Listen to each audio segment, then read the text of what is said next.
We got the clap, Aaron. You know what that means? It's itchy.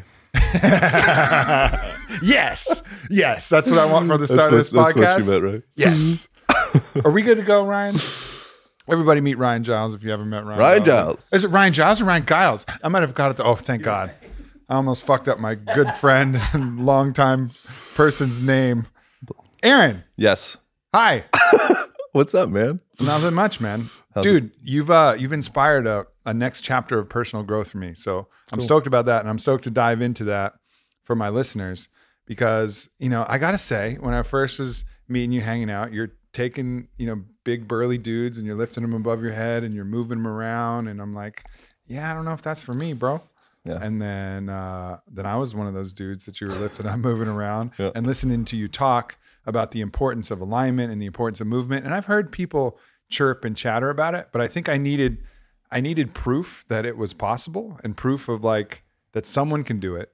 And you relentlessly do that. I mean, you are one of the most well-constructed physical humans I've ever met, and do it in a way that accents and accentuates your life. And also you've become aware of how the physical body influences the emotional body, influences the spiritual body. Yeah. And it finally provided the tipping point for me to start making the incremental changes that I need to make over time to correct a lot of these imbalances in my body. So I'm fucking stoked to have you here, man. I appreciate it, man. What kind of changes have incrementally been manifested in your end? Well, I mean, I'm not like, I think the changes happen, you know, slowly, but I'm becoming way more aware of my body in resting position, becoming way more aware of my spine in resting position, way more aware of my neck position, way more aware of my body in general. And that's kind of coincided with some other additional work I've been doing to really unlock how important this home is that we all have called our body, and how I've always known that it's important, but not only the health of the body internally, not just the organs and having a liver that functions and nutrition that functions and exposing it to stressors, but also just the resting state, how like the resting homeostasis of the body from a structural standpoint is a real cornerstone of your overall health, happiness, wellness, you know, access to, you know, what you want to be able to do in this life. Yeah. Can I start out with some dorky kind of study stuff I was looking at this morning? So I'm doing this chapter in this book, and one of the things I was looking into was kind of going outside of just traditional movement in the sense of, okay, I walk and I stand and I bicep curl and I do some burpees, but getting a little bit more abstract and recognizing that our movement is literally everything that we're doing. You know, so as you're looking out a window, for example, that's literally a movement of your eyes. So studying up on these muscles called the ciliary muscles that contract and relax the lens of your eyes, and some stuff that I gathered with that is about 90% of folks in China and various countries throughout East Asia, specifically China, are myopic. So they're nearsighted, right? So it's becoming a common thing, right? With that, something that I found, that the really interesting part that I found with that is when we're looking at something close up, in order for our lens to change its shape, those ciliary muscles need to contract and be held in a contracted state while we're staring into something close up.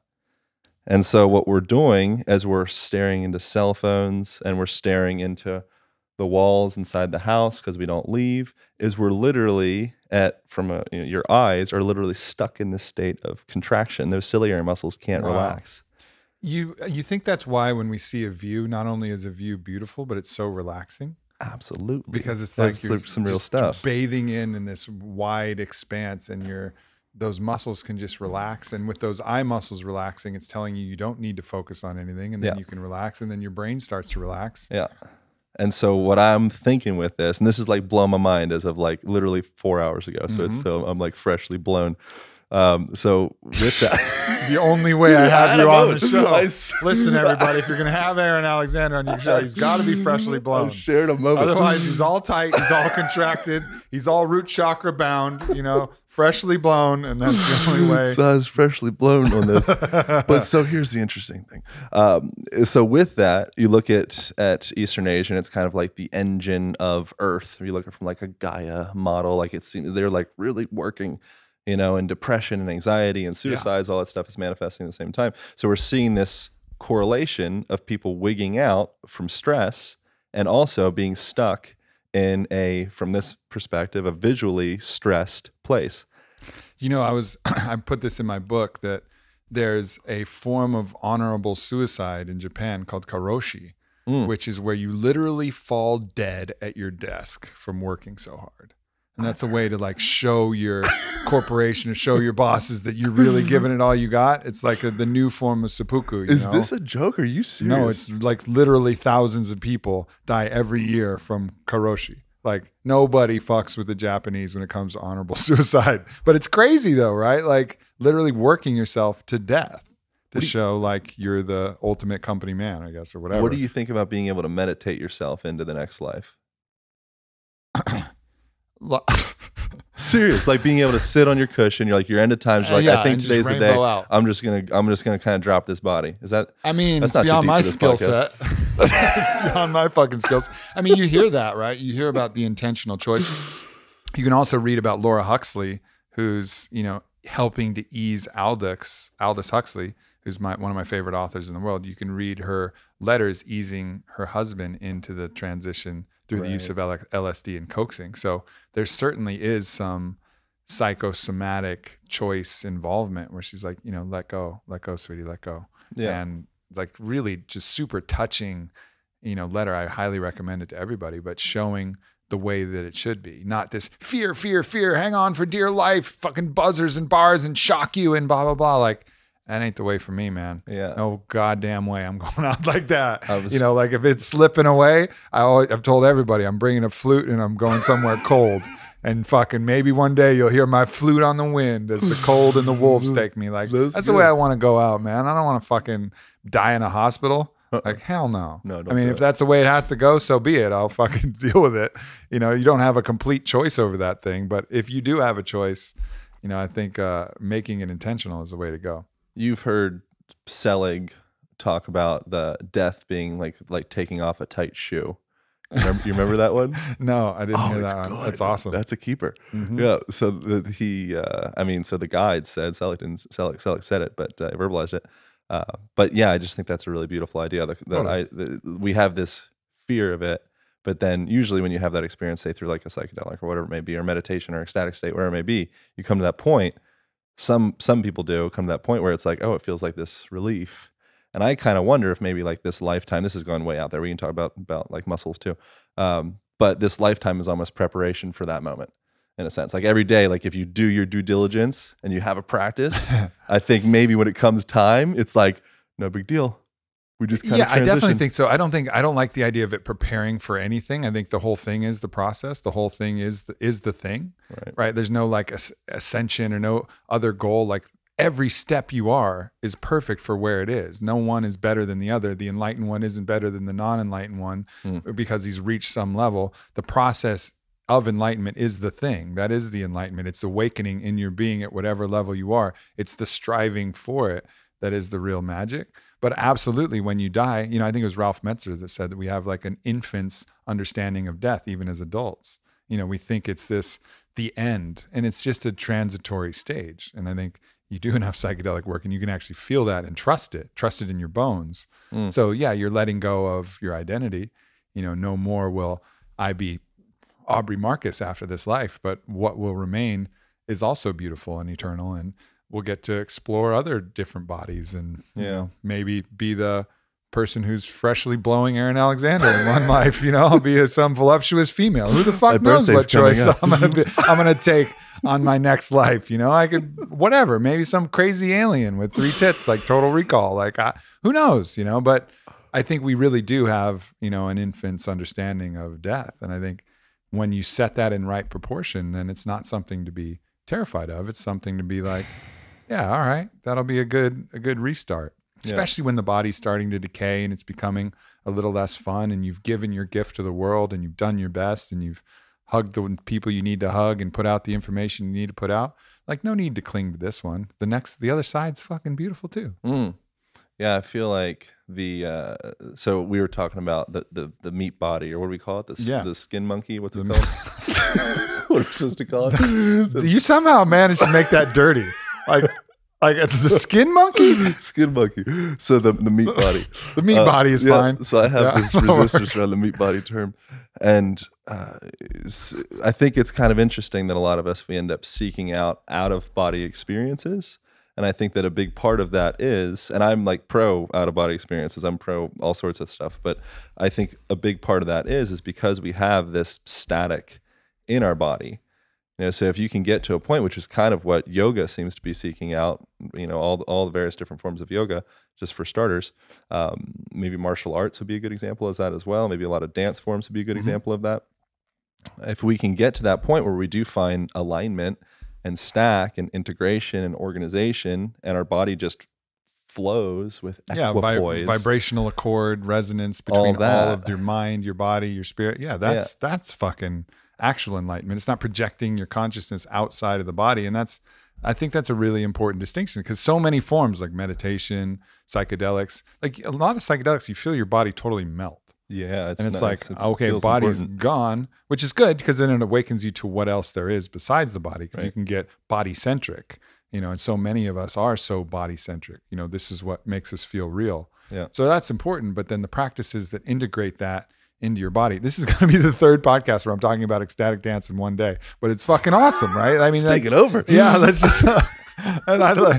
But anyway, these practices that integrate all those things, yoga, dance, these flow state practices where everything is in vibrational accord. That's where the fucking real magic is. That's where you have heaven actualized. That's where you're surfing the kingdom of heaven, to use again the guide's terminology. Yeah. I mean, you could say maybe the reason that you're talking about ecstatic dance so much, maybe it's just because you're thinking about it, but I think that culturally we're probably experiencing that push towards something a little bit more dynamic or bigger. It's like I think we move as a soup. It's like we're all together in this thing. And so if you feel something, I feel something. We can feel that really obviously in a room together. I think you can also feel that in a community. Rupert Sheldrake and Morphic Resonance talks about that. Like, you're on your way home from work, and all of a sudden today, for some reason, you had to come home at 3 o'clock instead of 5 o'clock, and your dog goes, it has that moment of connection. Maybe that's bullshit, but it seems like there's a lot of accuracy. Definitely bullshit with my dog. My dog's dope as fuck. But if I come in the back door, she's waiting for me at the front door. Like, she doesn't know shit. She has no fucking clue. Like, here I am at the back door, and she's like, "What? Who's in the house? Where did that come from?" I'm open to all this being bullshit. Maybe my dog's just retarded. I don't know, but I think sorry, Lobi, if you're listening. I didn't mean to say that. But I think we're all playing in this thing together. Yeah, there's 100%. There's a book, Wheels of Life, and the author, I've had her on my podcast. I don't remember her name. I'm really sorry. But that's one of the things she mentions in that, is that we as a culture, as a community, we're kind of moving up through the chakra system. So right now people are much more, and this is again, like we're in like definitely the woo territory. So, but right now culturally, a lot of people are more driven towards money. More driven towards power, more driven towards kind of like validating ourselves through like, I made it, I'm a big, strong man. Right now, that's been the fucking modality. Like that hasn't shifted. I think there was a tribal time when there was more about community, but then it was at least power of the group. It was we power rather than I power. But as soon as civilization hit, that became me power. Yeah, but we're talking, maybe millions of years. Yeah. As opposed to like the last, even 10,000 years since the Aquarian age or any of that. And I don't know what the situation, I got to talk to the author about what the chakra situation was there. She has it in that book. But so what she says is, because we've been kind of deprived or starved from our heart connection, we don't really have, many people aren't really connected with that part so much. We're connected with our genitals really well, right? Fail. For sure not. Think about how many people are so fucked up with their genitals, because the ego gets in the way of the genitals all the fucking time. Like, I know so many guys and talking to girls who've experienced so many guys who are in the prime of their testosteronic, youth and vigor, and they can't perform in bed. Period. Because there's so much pressure. There's so much performance anxiety. Like I used to be that guy. Yeah. That was me for a while. Like so fucking in my head that like that whole thing fails. And then all the abuse of power and then the manipulation and all of these, it's all kinked up and bound up because we took sex out of normal interaction. We projected it into this special place, hide it, keep it hidden, keep it secret, make it dirty. It's a sin. And then also at the same time, it's your status. It's your measure of manhood. Is your pussy wet like a lake? Is your fucking dick filling a double Magnum XL, which is like fit over this goddamn Mountain Valley bottle, like a double X, like, come on. Like, what is that for? What species are you fucking with that thing? Like, do you really need all that? Or if you have it, great, congratulations. But regardless, like all of these ideals are and unrealistic expectations are there. And it's really fucked that up too. Like I think all the chakras need work. And these systems are cool, but I think like everything, the third eye being clouded, the voice, people not being able to speak. We're obviously seeing an explosion of that. Recentering towards the heart, anchoring to our emotional body, understanding our purpose and place, connecting to spirit, man, all the chakras, 1, 2, 3, 4, 5, 6, 7, boom, up the chain are all getting purged for a lot of different people. And I think that's the way it needs to be. You can't work on these things effectively one at a time. Like as soon as you put focus on one and neglect the others will drag it down. Like it's a virtuous system where everything needs to be elevated. And that's waking up. How'd you sort out the premature ejaculation? I'm asking for a friend. Well, that's an interesting one. One, you gotta divorce that sexual performance from your identity. Right. What you do in bed cannot make you think less or worse about yourself as a man. Now, if your partner's gracious, which I was able to find some gracious partners who didn't put extreme amounts of pressure. That was part of what drove me into that. Is I had a really bad girlfriend at one point who was like really ruthlessly rude when something didn't go quite right for her, and like that really patterned my own kind of self-defeating, self-critical mindset. So part of it was like a lover with some grace. Part of it was divorcing that as much as I could from my identity. Part of it was expanding my definition of sex, not to just the act of penetration, but, the whole experience of connecting with someone, smelling them, tasting them, using all the senses to make a complete sexual experience where the penetration was just a part of that experience. So that if that one part failed, the totality of the experience was still a success regardless. Yeah.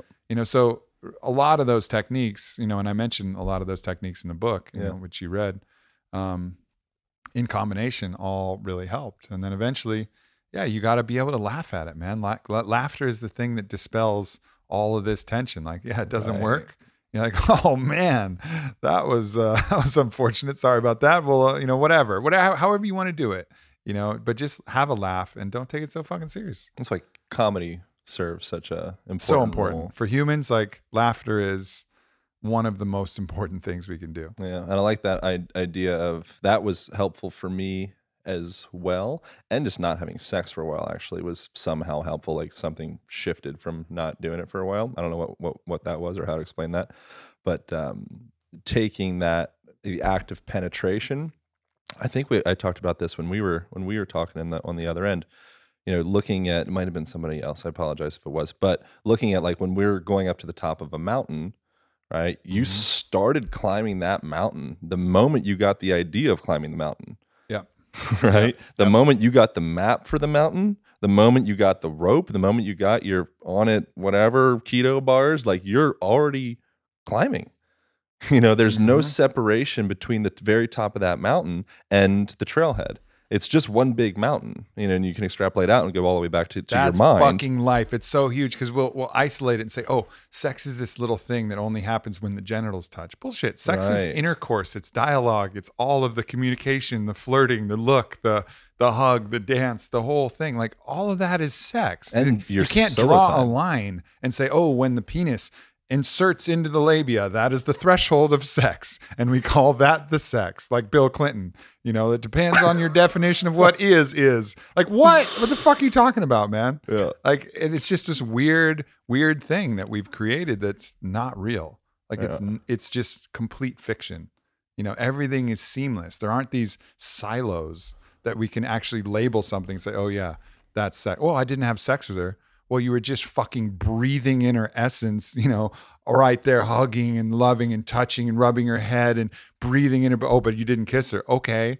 Like, that's the fucking boundary, you know, like, who cares, man? Like, have intercourse, like discourse, intercourse, know each other in the biblical and non-biblical sense of that terminology, like to know somebody. That's what sex really is. And we've just fucked it all up. And solo sex is a really important practice too, I think, that most people have a lot of shame around. Sure. So you laugh as I said it. Isn't that interesting? Well, what's up? There's something more to it? Or No, it's just solo sex. It's just a... Come on, solo sex? What I say? Getting to know yourself. That's what we say, right?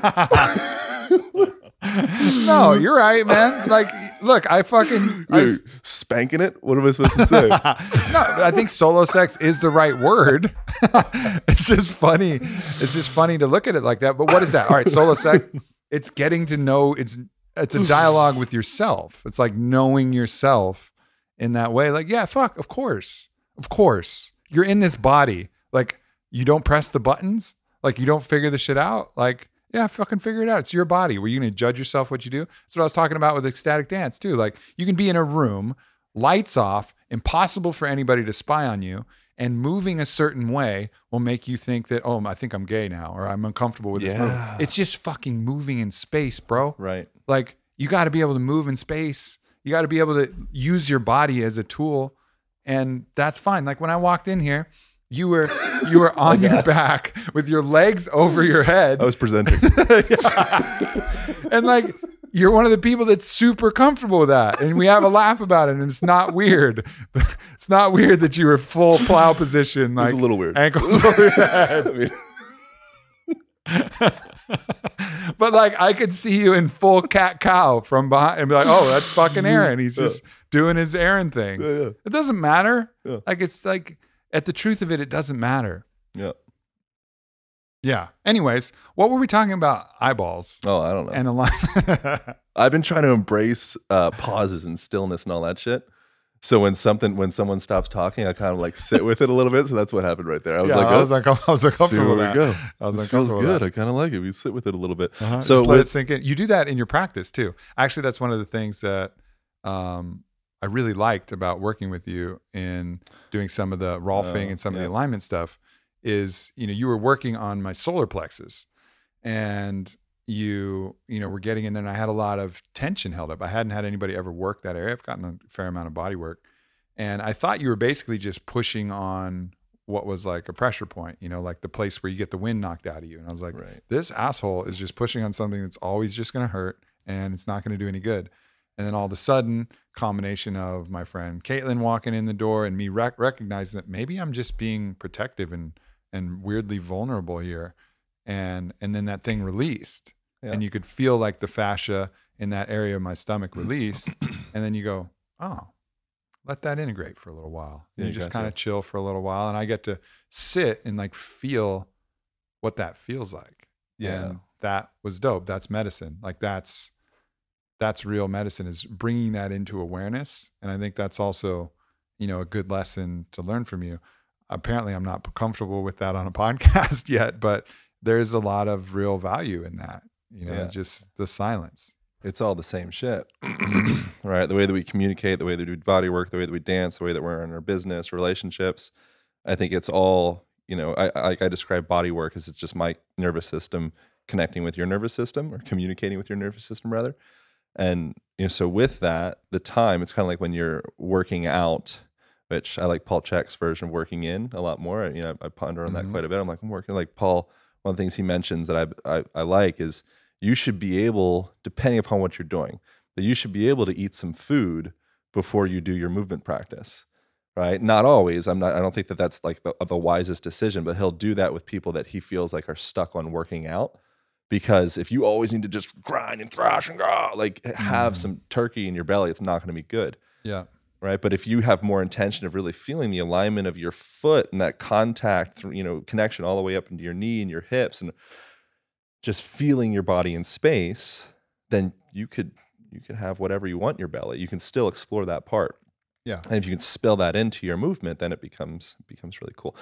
It's not forcing you. It's not forcing yourself with your ego to demand your body to do something. It's like actually having a legitimate communication with your body. And that's another practice that's been evolving for me, is like having a legitimate communication with your body, where you're taking the time to ask and like hearing the whispers and hearing the signs, like, okay, body, what are you looking for? What do you want right now? Not the compulsive eating or the compulsive working out or the compulsive this or reaching for more nicotine or more caffeine or blah, blah, blah. Like, hey, body, like, what are you really into right now? Here's our goal. Yeah. You know, body, like, this is what I need from you. I need you to do a podcast. I need you to, you know, do this thing. Like, what do you want, body?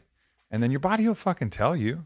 You know, like even when I was partying the other day for my 37th birthday, decided to go old school party, played beer pong and stuff. It was fucking fantastic.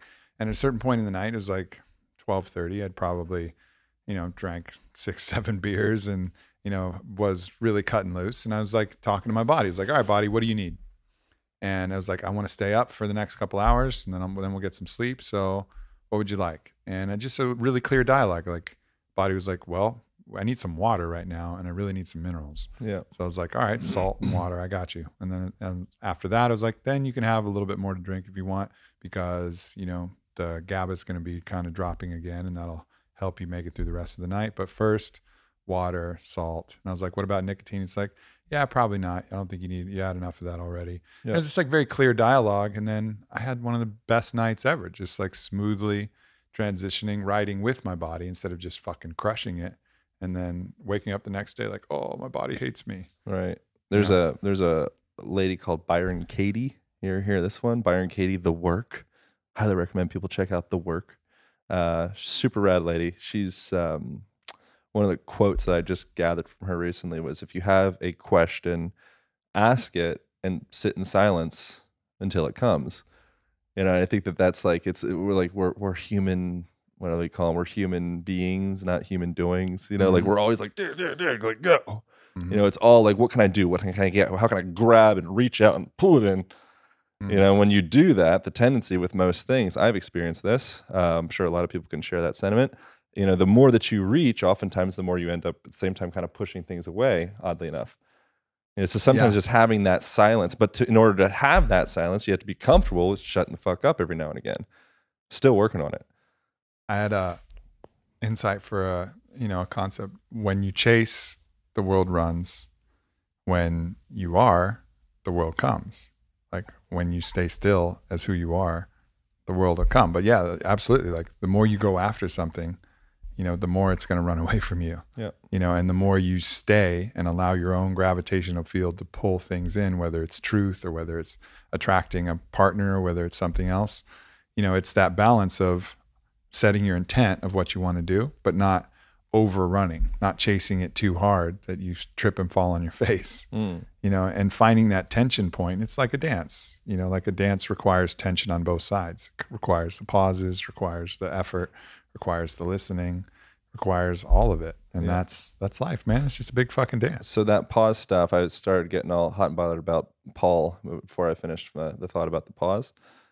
That integration time is the tendency oftentimes coming from a perspective of, this could be metaphor for anything, but from like a manual therapist or a body worker or massage therapist, whatever, physical therapist, is oftentimes it's like, okay, they paid me, they're here for my service, I want to give, and I want to really like give it to them. You know, so the whole time you're like you're adding so much. You know, you never really actually realize that that integration part, that's when the actual healing happens. When I'm moving tissue, you know, and I'm not moving tissue, you're moving tissue, right? That's another interesting kind of wormhole to get into. But when we're moving tissue, it's not, we just moved tissue, we rehydrated cells, like that. Life isn't there yet. Yeah. Right. It's when all those parts start to come together, that's when all of a sudden, it's coming alive. But if you're always scrambling it, then it kind of just ends up being confused. Yeah. No, that makes perfect sense. And it's the same with the lover, talk about love making. Exactly. Like if you're constantly doing something the whole time, like you're not going to experience the magic of the stillness. Like relax. Like it doesn't have to be over in a hurry. And I think that self judgment, that ego that comes in, so I got to do it. I got to be the best lover. I got to fucking 1,000 pumps a minute. Here we go. Like that's not going to be the best lover. You've been reading the Dow Sex book. Yeah. The best lover, like fucking listens, man. And to listen, you got to be still. Like take the moment to pause, an inch, next to their face and not touch each other for a while and watch the magnetism build and that chi build, the sexual energy build, and then engage and then withdraw and then engage. That's like mastery of any dance. Yeah. An interesting thing with the sexual partner stuff is I have noticed that as I start to explore some of these conversations that we're talking about right now, all of a sudden I'll notice the partners that are attracted to me. One thing, partners being attracted to me. I had, there was a while where I was just like, I don't get it. Like I'm decent. I got, abs. What's going on? Yeah. The correlation between abs and lovers is not what we'd hoped it was when we were a kid. But so I had all these superficial kind of checkpoints, but still I didn't realize it, but I was pushing away lovers. I think I was pushing away more than that. But as you start to kind of come into that, and I'm still just on the path with all this stuff, but as I'm on the path of starting to kind of have some time with stillness, feel my heart. What the hell does that mean? Like just feel the connection of kind of like feeling space, like visualizing spaciousness around your chest. This sounds like some crazy stuff right now, I know, but having a little bit of awareness of just like I've had back pain around my mid-thoracic spine for a long time. Mm-hmm. And I've noticed that as I start to kind of come more into like following my values, following what actually makes me feel happy, what makes me feel good, and sitting in meditation, forgiveness of myself, acceptance of myself. A lot of that comes from the meditation stuff and using plant medicines and just relationships, all that. I've noticed this back pain start to dissipate to the point of, I think it's like pretty much gone. Yeah. Yeah. Everything is super connected, and we try to silo everything, mind, body, spirit. It's really like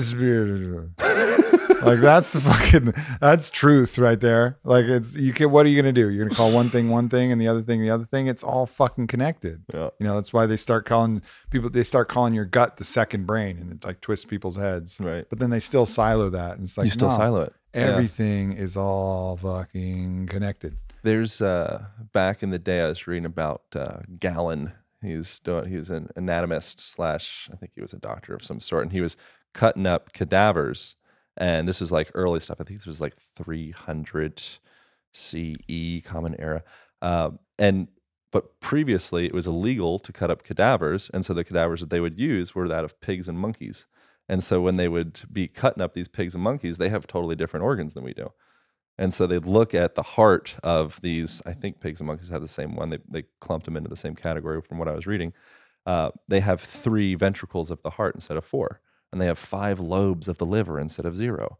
And so when Galen ends up looking at the cadavers and he's cutting them up, he's in there, he's like, and he sees 3 ventricles and he sees the lobes. So he keeps on perpetuating that same anatomical model based off of what he previously saw from the other stuff. Whoa. That's wild. Kind of interesting. Yeah. So he saw what he was expecting to see. Saw what he was expecting to see. Yeah. I mean, we do that all the time. I mean, how many times back have you thought your lover was cheating on you or something like that? And then you see all the signs and you fucking call her out and they're like, no, that's my fucking cousin, man. Gross. What the fuck are you talking about? You know, like, you're like, oh, whoa. Yeah. I was in this diluted cloud, this lens where everything was like, I know she's doing that. Yeah. I know it, you know, and it's just nonsense, you know, and that's, I think, finding those ways to cut through that and just fucking shake it out like a dog that runs into a fucking glass window and there's like, whoa, yeah. Let me fucking shake that one off. My whole body didn't like that, yeah. And have that kind of reset. It's like, okay, Gabor Mate calls that his stupid friend. You ever heard this before? Mm-mm. So he calls it the stupid friend. So any of these patterns is like an analogy that probably everybody's heard, but you need to get across a river. And so you build yourself a kayak or some type of boat. and then you use the boat. It's great. You get across the river. It's fantastic. And then you love the boat so much because it protected you in that moment. It served its purpose that now you can't let it go, and you carry with it through the woods for the next 20 years, whatever it is. And so the way that Gabor ended up, which I highly recommend getting him on here as well. He's like tremendous. Yeah, I've had him on the podcast. Perfect. Yeah. Well, he didn't talk about the boat or his stupid friends. Again. He always talks about the boat. But you're here to pick up the slack. So here you are. We're going to the boat. Yeah. But so he calls it the stupid friend. And one of the things with that kind of just like changing the frame that I think was fairly valuable for me was looking at it as seeing what the intention of that friend was. It's like stupid Harry always comes and he like ends up messing up the party, but his intention was he was bringing balloons, and it's like, no, it's not a balloon party. Relax. He makes it weird. It's not that kind of party. Aaron's in the presentation position in the doorway. It's not a balloon party. But if you can look at him with acceptance and love, all of a sudden it kind of like there's like a connection there. And then he chills out a little bit. Look at that sweetie who was trying to bring balloons. Yeah. And instead of being like, Harry, what the fuck are you doing? You're always fucking messing this up. Yeah. And that's what we do to ourselves. Oh, Harry, you're such a sweetie. You brought balloons. It's not a balloon party, but we'll put these over here in the corner. And thanks for coming, man. Yeah. Like that response is going to 100 times out of 100 yield the result you're looking for. Whereas that natural instinct to outcast that person who's in discord, that's really what we do. Oh, this person's out of alignment.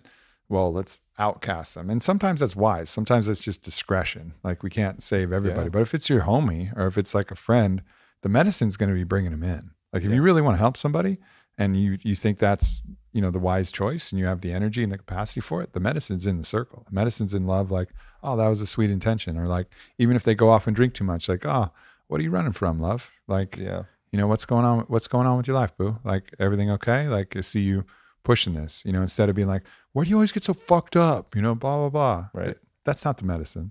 Judgment, more judgment. Like they don't have enough judgment. Like it's not judgment that's driving them to do that action anyways. Yeah. It's just bring them in. Katie, the Byron Katie, I went to one of her workshops recently for the new year. It was called a mental cleanse. I do it every year. And that was one of the analogies where she actually has people come up on stage and they would go through this processing work together. It's pretty cool. But she had a woman come up stage, and one of the things that the woman was actually a guy, and he was tripping about was the fact that his mom is an alcoholic. And he's just so pissed off at his mom because she's killing herself and she's hurting herself and she doesn't care. And with the work, there's like this language reformatting stuff that you do. And what it ends up being is it's not that my mom's an alcoholic, it's that I'm an alcoholic. I'm addicted to the thought of my mom being an alcoholic. That's the problem. Yeah. My mom's going through her shit the way that she needs to. My mom's perfect exactly the way that she is. And throughout that conversation, eventually, the guy is like starting to cry, and I think I cried a little bit for it too, actually. And the kind of the end summation thing was maybe the best thing for him to do is go and like maybe he could just go. What he ended up saying is like I could just go and crawl in bed and like hold my mom while she's drinking, and just support her exactly where she's at, and say, Mom, I love you. Yeah. No matter where you're at, I love you. That's the most important thing. And then from there, maybe that could spark something to kind of like, oh, wow, like I don't feel attacked by this thing. So I revert back to where I was at. I really feel loved and supported. All of a sudden, I have this urge to love and support and give back and show up in a different way. But it came from getting out of my own shit, my own addiction to my mom's addiction. Yeah, it's a symbol that I've talked about a lot before, but it's worth bringing up again because I don't think it's one of those kind of eternal symbols. And it's the symbol of Prometheus, who obviously was one of the original bodhisattvas, right? Like he stole fire from the gods to give it to man. Right. Like willing to sacrifice himself, willing to risk punishment at the hands of the Olympians to give a gift of love to mankind. And for his punishment, he was chained to a rock and had an eagle eat out his liver. And I saw a painting, and the painting had him, he was up on the rock, and the painting had him, and his hands weren't bound. And the eagle was just finished eating his liver, and he was embracing the eagle with love. Like the one that was tormenting him every day, still however many eons he'd been up there and however many times he still embraced the eagle with love. And that's the ultimate kind of Christ consciousness, right? Like that's the ultimate expression of that symbol. And whenever I see that symbol, like I saw that in the show, the OA, which was on Netflix, and it's a slight spoiler, but it's fine. This guy who's like really troubled and really kind of acting out, and there's a very conscious figure in that. He stabs this woman who's super conscious, stabs her in the thigh as this final like expression of his rage and frustration. And as the pencil goes into her leg, she has that moment of pain, but she just hugs him tighter. And that was like the breaking point. And I've seen that, and with that symbol, I've seen that play out in my own life, in my own friend circles, in my own things, where I've watched somebody act out in their own trigger in their own way, and where my usual idea was, all right, let's put that person in timeout. They're in social timeout. They're not going to get invited to the next dinner. They're not going to get invited to the next function. Social timeout, which is my own form of judgment, my own form of punishment. Instead, receiving that, hollering at him the next day, showing up with love, inviting him to something soon after that. And then all of a sudden that pattern dissipates. Yeah. Like you're able to actually stop the thing that you're looking to do. So really, I really think people have two choices. It's either completely remove someone from your life because you just don't have that much energy, you don't have that much effort, and just send them away with love and say, I fucking wish you the best. I hope the universe, can provide what you're looking for because I don't have the capacity. Or bring them all the way in, but don't leave them in that fucking no man's land where they're half in, half out. You're you're providing judgment. You're being part of the problem at that point. You're either enabling or you're judging or you're facilitating or whatever. Like all the way in, all the way out. I think is probably a more healthy way to look at those challenging relationships. You're seeing I think it's in Mongolia. They have for the burial ceremony, they chop the body up into pieces and then they take it up to the top of this mountain. And then the crows or whatever birds are out there, they come and eat the body. No, I've never seen that. Pretty tight. It's dope. We got a weird relationship with death in our culture. Super weird. I saw another thing recently that I thought was way cooler than what we're doing is, I don't know, maybe we could put in like the show note because it's great if there's show notes. But it's, you take the cremation and take the ashes and you put that into this plant box thing. And then there's a seed for a tree. And then every time somebody dies, you go plant a tree with their ashes. Yeah. That's fucking rad too. That's pretty tight. Yeah. I mean, understanding that we are made up of the earth that is just organized in a way to create this machine. And then it unravels back to that. And that's beautiful too. Like we're horrified at the unraveling, but in a lot of my own psychedelic journeys, there's beauty in the unraveling as well. Yeah. Like as you see, like particularly in Arizona, you'll see a cactus where the lush kind of green front of, one of those, what are they fucking called? Like kind of the flat cactuses, sopal, whatever. I don't know. Whatever. It's not a Joshua tree. I don't know what it's called. Anyways, they'll start to dry out, and that skin will erode first, and then you'll see the network of fibers and network of the structure that's underneath it. And as it's decomposing, it's like mesmerizingly beautiful. And that's the same with the body, but the maggots and the things and the smells, we have this kind of disgust impulse, which is understandable. But if you look at it from another lens, like that's also beautiful. That's you returning back from whence you came. Yeah. And I think that's an important concept to have, and, not be so obsessed with the body, especially if I die, don't anybody dare put me in fucking makeup and put me in a fucking box for people to look at this thing and fucking, no, stop that. 100% stop that. Yeah. Like whatever you want to do, cool. Not that. Like no makeup and formaldehyde, please. Like, or whatever. If you want to do that and like give me one last go, if you want to be like, I really want to know what it'd be like to fuck Aubrey Marcus and fucking warm me up in a microwave and give it hell, like whatever. But it's just weird. Just don't put me in a box and fucking put makeup on me. Like that's not, it's just it's really kind of silly. And put me in a coffin so that I can't return to the earth. So then the whole coffin has to erode before I get to give back to the soil and the like, no, like put me in the dirt, man. Yeah, it doesn't make a lot of sense. Yeah, let's the things that need to eat me. Like that's way better than any other strategy. Yeah. Paul Chek, I was with Paul Chek and he's just riffing and he goes, we said that thing, ashes to ashes, you go ashes to ashes, dust to dust. what we are can never combust. And I was like, I thought that was just like a truism. I was like, wait, where'd you hear that? And he's like, I don't know, I just made it up. It's like, damn, that's the fucking conclusion to that thing. Like what we are can never combust. Yeah. Right? Like this thing can, but like the true identity, you know, that's not going anywhere. It goes back to that infantile understanding of death. Like let this thing go with grace. Enjoy it. It's sacred, but it's also sacred when it's in its parts. Yeah. As you were saying, the stabbing the pencil into the leg thing, I started thinking about the feeling of getting in a cold shower, oddly enough. And then we can I think that we can actually, again, back to like the mind-body connection type thing, where we started out with things, was we can train our autonomic nervous system on a regular basis to start to create a little bit of that acceptance of pain, acceptance of discomfort. You know, we're so reactory to every situation throughout our lives. Yep. You know, and we only look at that from the practice of like, okay, like I'm going to do this. And like, when she says this, I'm going to respond like this. And it's like, it has to be this conversational thing, you know, but I think that you can start to kind of sharpen the sword through, you start first thing in the morning, you know, start making your bed, start, you know, have a journal, start taking the cold shower, you know, all this, specifically cold shower for like the autonomic nervous system stuff. Yeah. More important than making your bed. More important than making the bed. No, I think they're all really important, man. Do you make your bed first thing? No. Why would you make your bed? I have 2% judgment.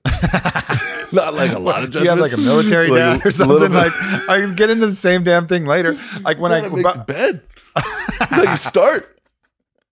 No, not me. Start of the day. You got to start with a win. That's not a win. That's a waste of time. I'm gonna mess that fucker up immediately the following night. That is a waste. So you just leave it. You probably have like 7 maids just. No, I have somebody comes twice a week, and sometimes Whitney will tidy up. Now, look, if I'm trying to like impress somebody, then I'm gonna make some. You know, it's gonna smell right, candles, made bed. But if it's just me at home, or if I'm in like a Airbnb, that bed is not getting made. Tips for. But I will keep the place kind of neat. You know, maybe like. Fucking not make it just chaos. So something that I will look with a scrutinizing eye is if I end up waking up with a female and it's potentially like a new, like we're trying this on. Whether she makes the bed. She doesn't make the bed. I'm going to be very disappointed. As I'm saying it sounds terrible. Your fucking caveman is showing. As I'm saying, no, hear me out. I make the bed. I'm the maker of the bed. But if I get out first, right? Like I will always make the bed. I'm not saying this is like women wash clothes. Like I know that's how that came out. That's not what I mean. But to me, that's just like the subtlest little show of like, I care about your shit. Yeah, no, I get that. You know, so to me, it's like, okay, whoop, there's a little signal. There, you were in my room, my sacred territory there. Yeah. Right? Things were disheveled. You looked at it and you moved on. No, I get that. I mean, it makes sense. Like I had like this cool kimono robe that was given as a gift, and like, you know, one of my partners put it on, and I was like, it's pushing the boundaries a little bit. Like that's like not like an old T-shirt. You know, like maybe don't ask if it's like my workout shirt or like an on it shirt. Like go for that. Right. That's my fucking kimono. Right. You know, like. And then when they were done, they just kind of threw it on the ground in a crumple, and I was like. Yeah. No. Like you don't get to take my sacred shit and just fucking put it on and throw it in a heap. Yeah. Like there is a certain level of like, all right, if you're gonna engage, like engage with respect. I get that. We fill life into things. Mm-hmm. You know, it's true. like the what is it called? Harry, the volleyball. What's the actor's name? Everybody knows the actor's Tom name. Hanks. Tom Hanks. Yeah, I'm so sorry. I'm not good with actors' names. You know, but we actually do that. There's a TED radio hour, I think, that was I recommend people checking out, where we can actually kind of instill, we do that with the bottle or the ball or whatever it may be. You know, we fill the thing with life to the point that it all starts to have a personality. You know, so we do that with like robots, for example. Yeah. All of a sudden, we have this real attachment and emotion towards the robot because we put a bow tie on it. You know, or you do like little subtle changes to make it be more human. All of a sudden, we have this real attachment to it. Yeah. And we do that with the kimono. We do it with everything. Yeah, and I think it's a subtle balance, because if it was done intentionally to fuck with it, like I had the sacred. Yeah. And like someone consciously went and fucked with my sacred and smiled and laughed to like remind me, like, don't get attached to this shit like the kimono.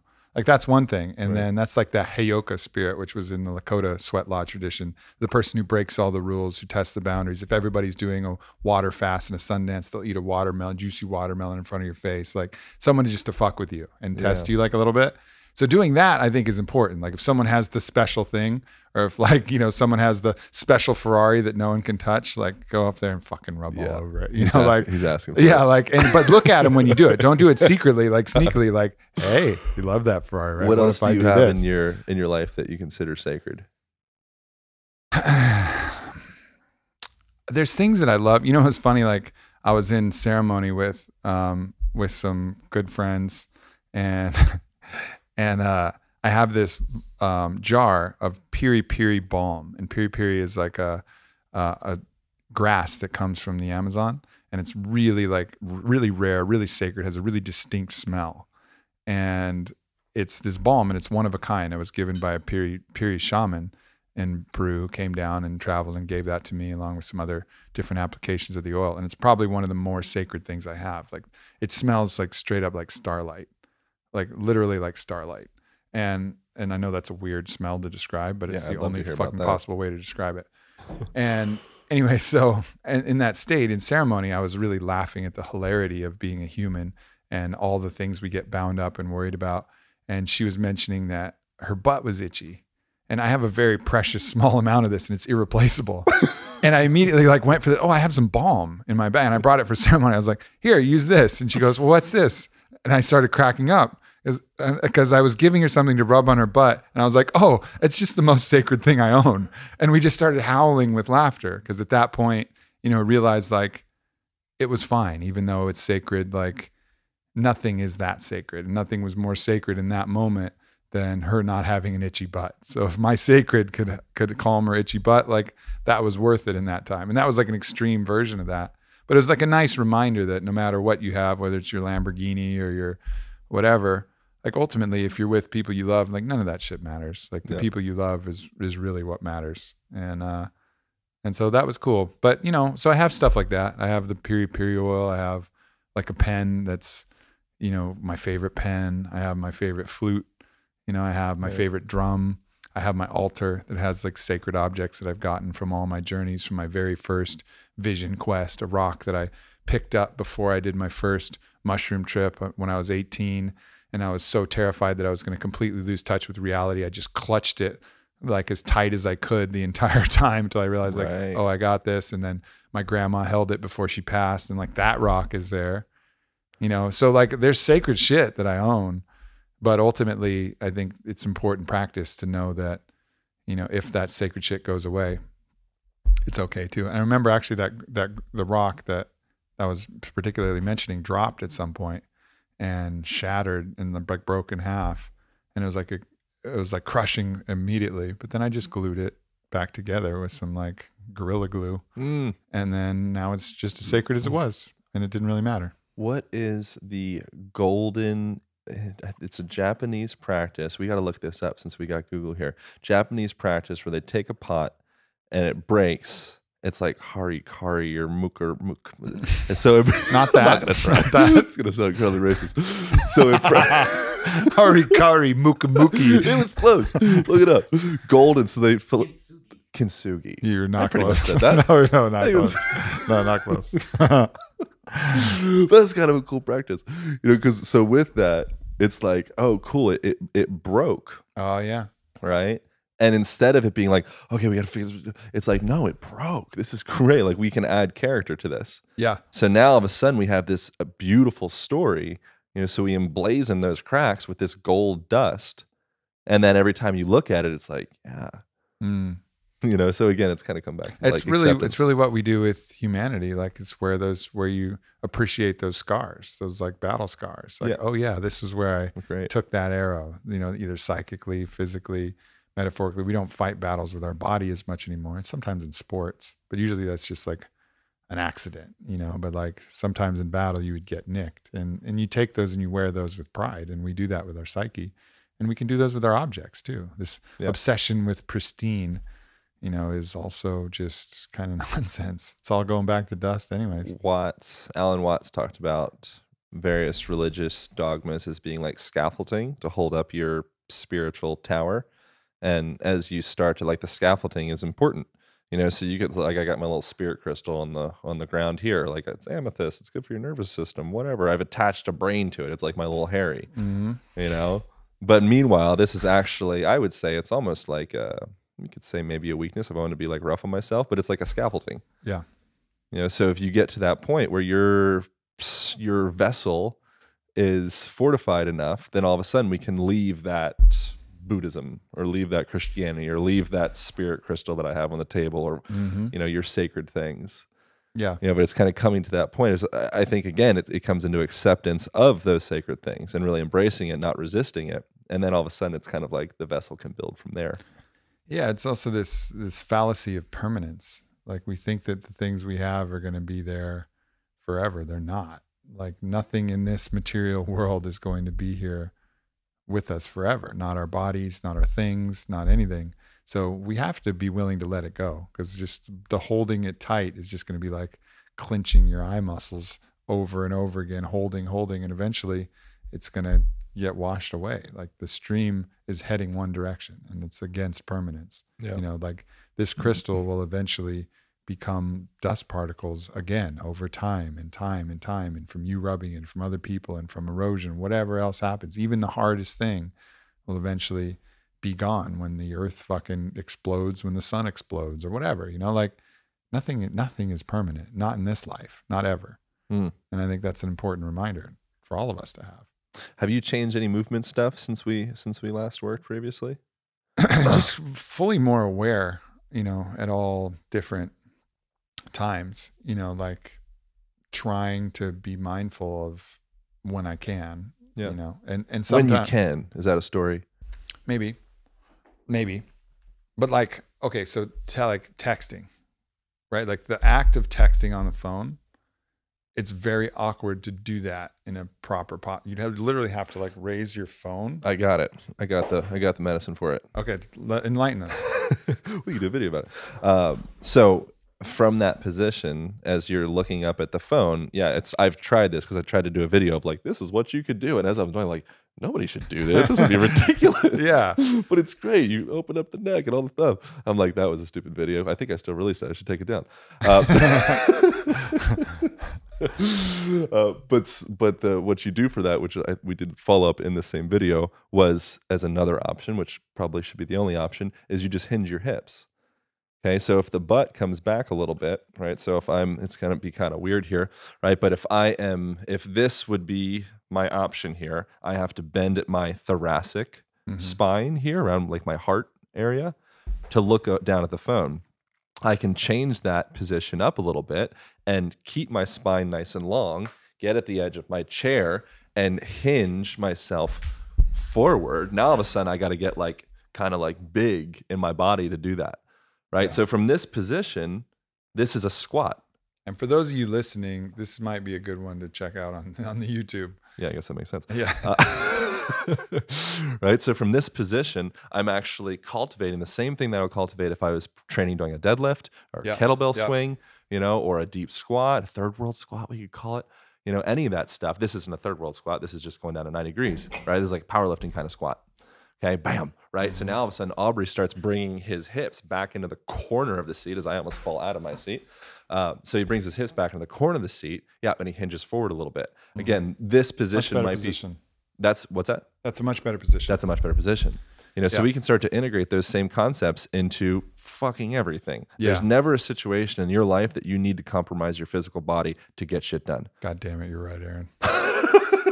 You're right, man. That's it, dude. And it's incremental. It's incremental. Like, people want the body to change like this. Yeah. Body doesn't change like this. Good thing it doesn't, because we'd be all fucked up. Yeah. Like, we gotta make those incremental wins slowly over time. Yeah. I'll see you live in Cali, so every couple months, maybe you'll notice like an incremental difference, and maybe by the time I'm 40, all of a sudden my fucking whole body will be aligned different. And that's going to take all these little wins. Yeah. Like, and again, like, you're right. Stories and excuses. Oh, well, I have this thing. And that's what I appreciate about you is you're relentless with it. You're relentless with, to to the point where, you're standing on chairs, you're squatting, you're moving, you're constantly. Yeah. And then I think for some people, it's like, what is this guy doing? But then when it's like, no, he's just relentlessly doing what he knows is best for his body. And you start to appreciate that. Yeah. And you may not be able to mimic it, but it's dope, man. It's definitely a medicine path for everyone, is just getting right in our home. That's it. And then your home starts to form you as well. Yeah. Right. So as you walk in, things like Feng Shui, I personally feel a really strong connection with that. If the house feels out of order, if the colors feel off, if the lighting is off, that affects your whole organism. Right. But that's stuff that I'm not as savvy with. The stuff that makes more sense to me is, getting like a low table in your house. Right. Embracing the floor is huge. It's a game changer. Yeah. Right. So fall risk becomes 0 essentially in countries that end up living on the floor. Right. So if you poop and pee on the floor, if you sleep on the floor, you don't need a retirement facility unless it's just because you want people to take care of you because you're lazy, or whatever. You want servants, or, where maybe, but most people in an old age situation, kind of a really important part of that is I can take care of myself. So to go into that point and be like, oh, I need someone. Now I'm a burden to the tribe. Right. Right. I'm essentially kind of internally committing the suicide thing in a sense, because I'm like, I think evolutionarily we can feel that sensation of like, I'm a burden to my family. Yeah. What am I doing here? Yeah. That's, I guess I'll outsource that to, a retirement home and feel, probably not the best by myself. Well, a lifetime spent asleep in the psyche and the body and everything.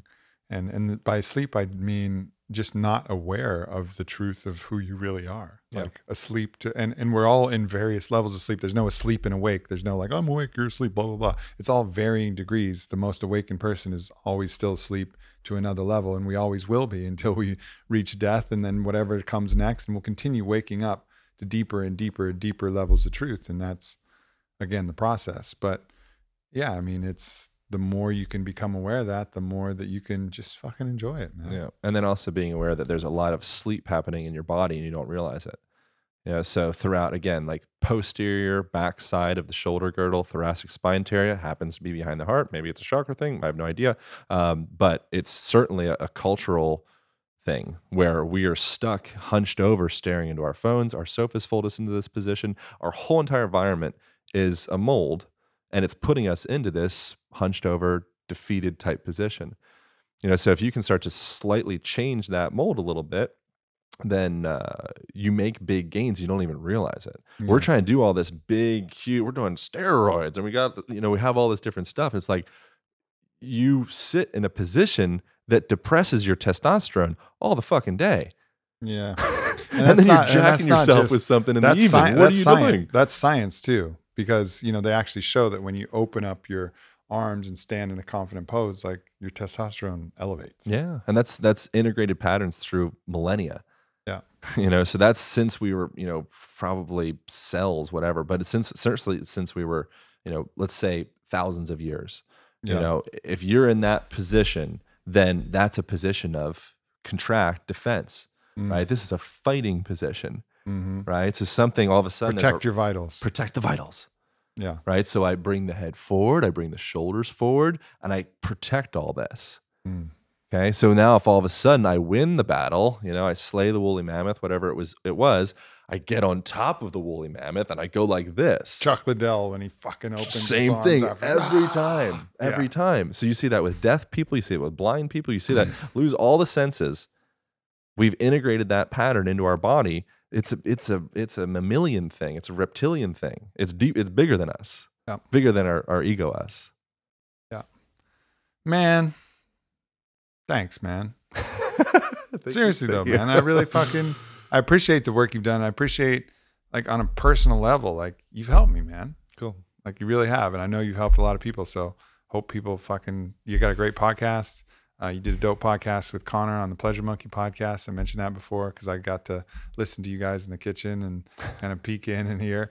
But yeah, man, I mean, Align podcast, and then social media, where can people get more of this goodness? Podcast. Everything's Align podcast. So people go to aligntherapy.com. That's the hub of everything. Yeah. On there, people, if they feel like getting into the movement stuff, there's a 5-day movement thing that people can jump on. It's with Hunter Matz. Do you know Hunter? Yeah. So Brian Callen, the mixed mental arts and all that stuff. We did some videos on breaking down how to integrate these principles into every part of your life. So they're pretty ridiculous, the videos. But you're pretty ridiculous. You're fucking pretty ridiculous. It is ridiculous. So that makes sense. But yeah, so people can aligntherapy.com, that Align Podcast is the social, and and then jump over. I'll release this at the same time that we release on your end.